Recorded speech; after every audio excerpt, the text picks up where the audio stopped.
بە بۆنەی هەڵمەتی بەرەنگاربوونەوەی 25 نۆڤەمبەر ڕۆژی بەرەنگاربوونەوەی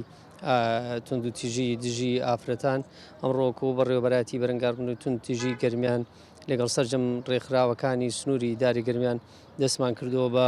هەڵمەتێکی چڕۆپەڕ بۆ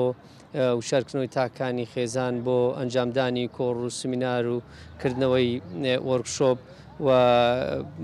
بەخشینی زانیاری لە ڕێگەی پرۆشۆر و نامیلکە و